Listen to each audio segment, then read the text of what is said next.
Hey, good morning, everybody. I'm Rob Evans. Welcome to Daybreak Plus. We're breaking down all the news you may have missed overnight, and then we're digging deep into what matters to you. And of course, keeping the power on is super important to all of us. And the Electric Reliability Council of Texas, ERCOT, expects demand to peak at 84,000 megawatts this Wednesday. The weather's going to be hot. Now, last May, we set a record of 77,000 megawatts. This is much higher.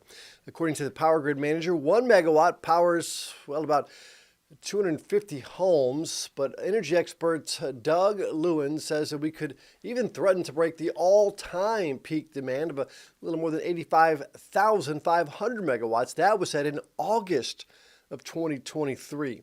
He and other experts have said that two different things have made a difference in the state power supply: solar energy and battery storage systems. And the author of the Texas Energy and Power newsletter is tracking several bills making their way through legislation. Some are called anti-energy, is what he calls them, and said they could create energy emergencies. For instance, Senate Bill 715 would require all renewable projects to buy backup power, mainly from gas or coal plants. The Texas Association of Business did a study and found the bill would cost the state more than $5 billion more a year and cost the customers $225 more each. Here's Doug Lewin. It all flows downhill. It will all get passed on to consumers. So that $5 billion, you'll pay it, right? I mean, every residential and small commercial consumer, and the big companies will find ways. Their bills will go up too, but their bills will go up less than yours because they have sophisticated energy buyers and they'll work the system. You'll get stuck with the bill. Now, Lewin says, while people may be willing to pay that extra money for a more reliable grid, the study also showed we would have an increased likelihood of outages. So you pay more for a less reliable grid.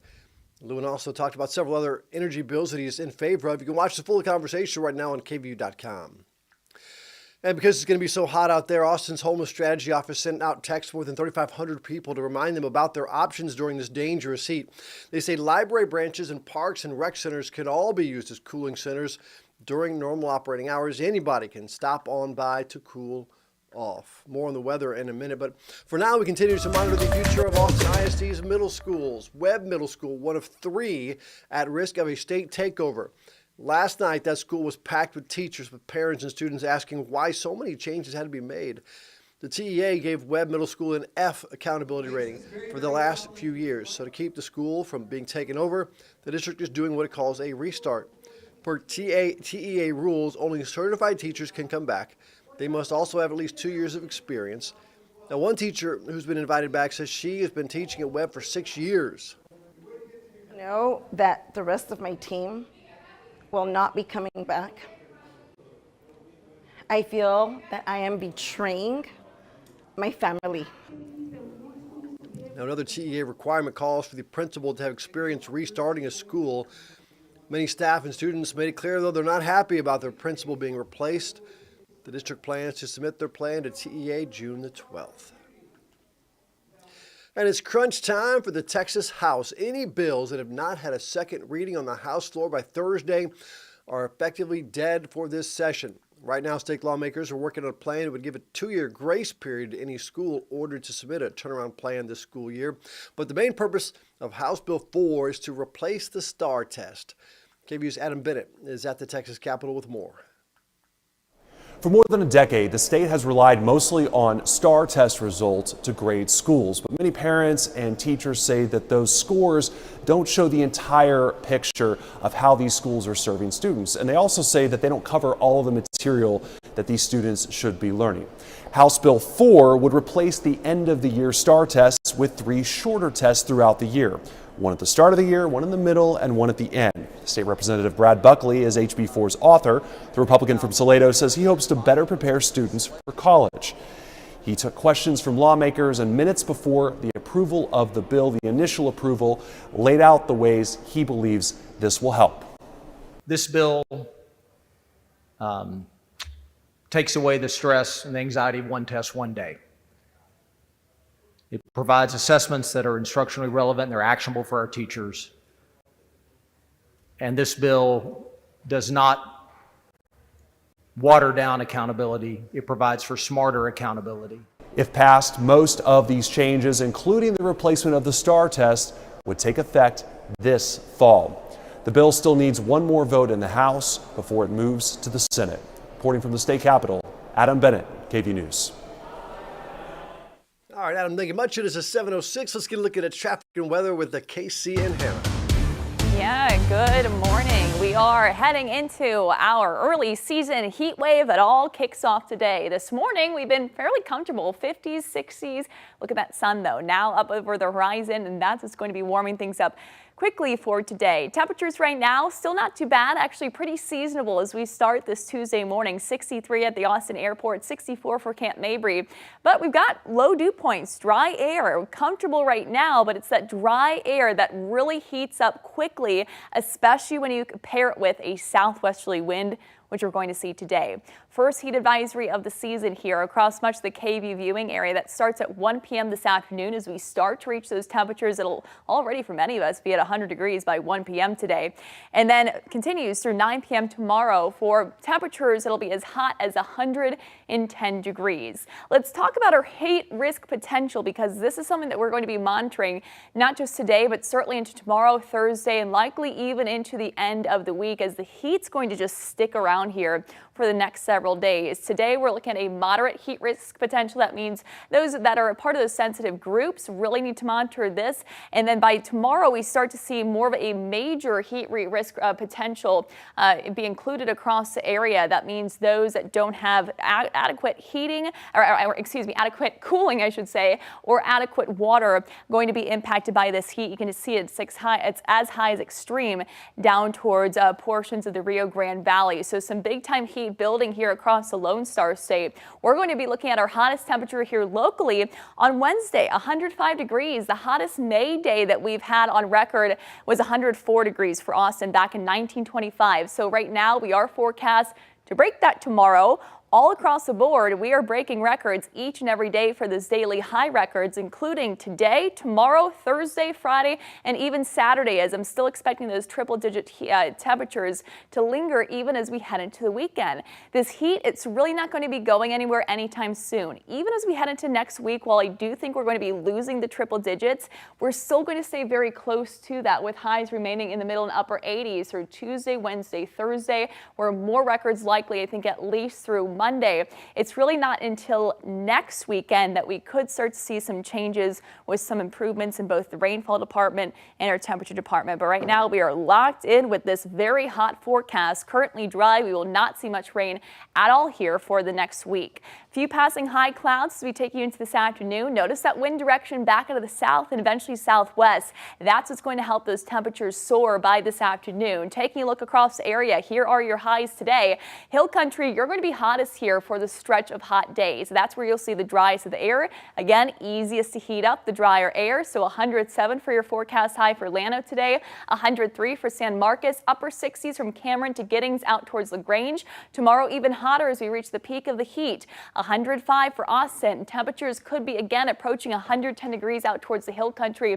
I would think we have a solid chance of seeing those heat advisories being upgraded to an excessive heat warning across parts of the hill country for tomorrow, because we will be meeting that criteria most likely. And then all across the I-35 corridor, those triple digits back with us. Thursday, less of us in the triple digits. We won't be quite as hot as Wednesday, but still very hot. Many of us reaching at or above 100 degrees yet again. And that continues through Friday. More records being broken Friday, Saturday, Sunday, and I think potentially even into Monday. We could still be tying records into next week. Rain chances, maybe a stray shower Saturday or Sunday, but overall we remain dry. Woof, look at some of those temperatures, y'all. We got to hang on tight, and we got a long stretch of this heat coming in. It is 7:10. Let's get you fixed up on the roads as we are heading out on this Tuesday morning. Here's a live look at Mopac at Schofield Ridge Parkway. You can see we've got a nice flow of traffic there, just minor slowdowns on that frontage road right now, but not too bad there. You can see we definitely have a couple hiccups here. Got some car trouble coming in from South Austin right here, working on the northbound lanes of I-35 coming in from Buda right there at FM 1327. 7. We also still have a crash on Riverside causing some slowdowns in the westbound lanes on Riverside as you're approaching I-35 this morning, and that is at Parker Drive. So Parker Lane, heads up for you there. Aside from that, we also still have this mess working in Moore's Crossing east of the South Austin Terminal. This is on FM 973 at Elroy Road. So heads up for you there. And then taking a look across the area, we got a couple new things popping up. Looks like we have a developing situation here in the West Campus area off of Pearl Street. So keeping my eye on that for you. And then we also, let's see if we can move our way up here. Taking a look, Round Rock, we still have some slowdowns for y'all. And then Buda, that stalled vehicle, it does not take much to really slow things down at 19 miles per hour. Coming in from Oak Hill or Dripping Springs, also seeing some slowdowns there, the eastbound lanes. That is at 27 miles per hour if you are getting on 290 from Oak Hill to the Austin area. And then Manor, we have been seeing some stop and go for y'all as well in those westbound lanes pretty much all morning at this point. So stay cool, guys, and take care of each other this week as that dangerous heat creeps in across the area. Yeah, the one word you said there, wolf. That's a good way to describe the weather. And speaking of wolves, or fox at least, the city of San Marcos is warning people about rabies. 4 people reported fox attacks along the Purgatory Creek Natural Trail. Now, Riley Box says he and his mother, Renita, were taking a walk on Riffius Trail Sunday night. 15 minutes in, he says a fox came sprinting toward his mom, attacking her legs. Box says they fought off the fox 2 separate times until it ran away, leaving behind scratches on both of their legs. And a lot more people got a lot more hurt than we did. We got a couple of scrapes. We're lucky compared to most. But we fought. I don't know if the other people fought. Some people. I don't know what I would have done if he had been there. He really is my hero. Mother's Day. He's not getting grounded again, right? He's her hero. The box were treated for rabies, and so were 2 others who were attacked. The city says animal protection officers are searching for that fox. If they don't find it, they're going to assume that it has rabies. He said while the trails are still open to the public, you should avoid the Beatrice, Dante, and Riffius trails until the investigation is complete. Now to a topic that some parents find uncomfortable, talking to your kids about money. Experts say it can be helpful to have the conversation sooner than later, maybe earlier than you think.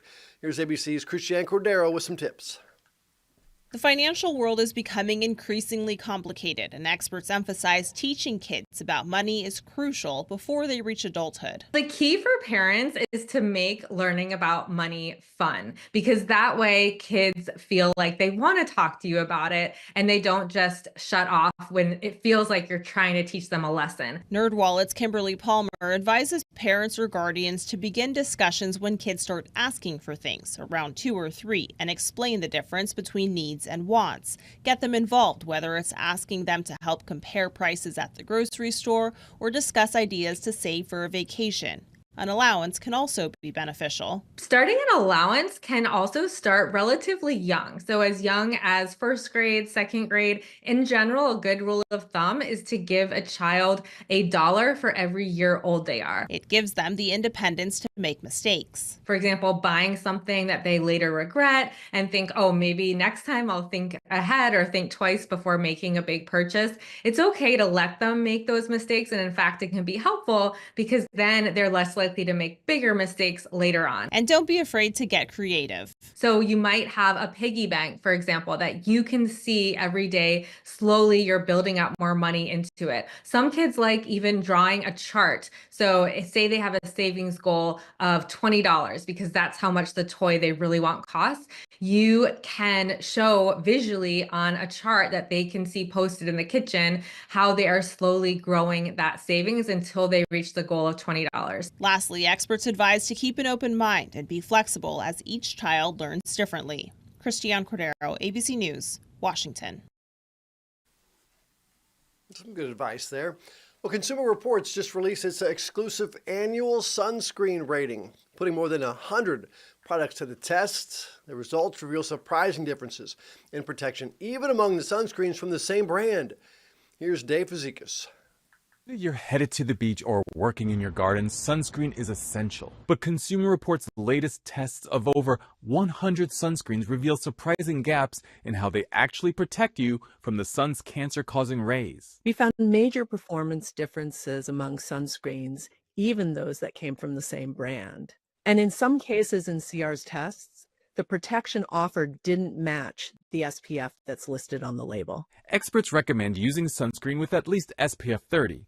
But it's not just about the number. For full protection, you need one that's labeled broad spectrum. That means it shields your skin against both UVA and UVB rays. UVB rays primarily cause sunburn. UVA rays contribute to premature skin aging. Both types contribute to the risk of skin cancer, which remains the most common kind of cancer in the United States. To evaluate SPF, the measure of how well a sunscreen shields against UVB rays in water-resistant sunscreens, testers apply sunscreen to small sections of panelist spacks. After a soak in a tub for either 40 or 80 minutes, depending on the product's water resistance claim, those areas are exposed to simulated sunlight. The next day, trained experts carefully examine the skin for signs of redness. The testing for non-water resistant sunscreens involves the same steps except for water immersion. For UVA protection, sunscreen is applied to plastic plates, which are then exposed to UV light. Instruments measure how much of the harmful rays are absorbed, giving a clear picture of how well the product protects. This year, Coppertone Water Babies Lotion SPF 50 stood out among lotions, earning high marks in both UVA protection and SPF performance. And if you prefer a spray, Eucerin Advanced Hydration Spray SPF 50 came out on top. Even the best sunscreen can underperform if you don't apply it correctly, or you don't reapply it every 2 hours or immediately after swimming or sweating heavily. CR recommends using about a shot glass full for your entire body in a bathing suit. For spray sunscreens, spray until your skin glistens, then rub it in. This is David Fazekas. And a reminder, you should be using sunscreen all year round, not just during the summer months, especially in your face and other areas not covered by your clothing. Well, a woman in North Texas posted a TikTok video after her car caught fire. Have you seen this? The only thing that survived was a cup from Paris Hilton's brand. In the video, she jokingly asked Hilton for a new car. Adriana de Alba shows us how this post went viral and got a lot more than just attention from Paris Hilton. That's the traumatizing part. The smell of smoke still lingers. So seeing this kind of brings back that trauma for you. Yes. When Bibiana Gonzalez's tire blew out, smoke billowed. Slowly got darker and darker. Then flames. Everything literally burning. The car she worked so hard for totaled. I was just like, why me, Lord? But not everything burned. And I was just like, my purple cup. A purple Paris Hilton cup, still in mint condition. All the 24-year-old could do next was film this video and laugh to avoid crying. Everyone who knows Paris knows that one of her iconic lines is, "That's hot." Paris, you want to know something that's hot? My car just caught on fire and your cup survived. Can you please buy me a new car? The video quickly went viral with millions of views. Never did I imagine it would go where it went. Like, to me, it was a joke. Then Paris Hilton caught wind of what happened. Paris has a surprise she's working on, something special, something amongst, that. What did you think it could be? No idea? I said, oh, maybe she's going to bring me another cup.